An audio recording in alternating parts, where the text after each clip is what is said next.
Unveiling the mystery of modal verbs: may, might, could, and must. Hello, language learners.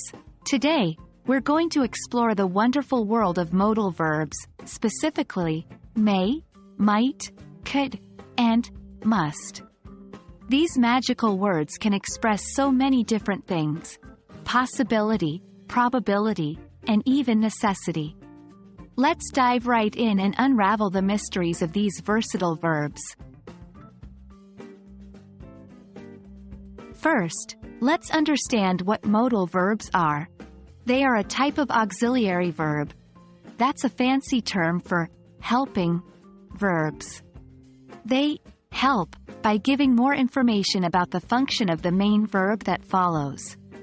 Today, we are focusing on the modal verbs may, might, could, and must. These three modal verbs can all be used to express possibility. May, might, and could are often used interchangeably, although might and could can sometimes suggest a smaller degree of possibility. Let's look at some examples. It may rain tomorrow. It's possible that it will rain tomorrow. I might go to the cinema tonight. There's a chance I will go to the cinema tonight. She could be at home by now. It's possible she is at home. When we want to express a logical conclusion or deduction, we use must. This is stronger than just possibility. It's something you believe is likely based on the information you have. Here's an example. She must be at home. Her car is in the driveway. Based on the fact that her car is in the driveway, it's likely she's at home. When it comes to expressing probability, could, might, and must come into play again, but they represent different levels of certainty. It could be Mary at the door. It's possible but not certain.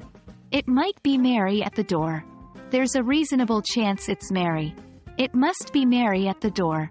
I'm almost certain it's Mary. That wraps up our exploration of the modal verbs may, might, could, and must. Remember, language is a flexible tool, and these rules aren't set in stone. Practice using these modal verbs in different situations, and you'll quickly get the hang of them. Happy learning, and we'll see you in the next video where we continue our adventure into the realm of English language.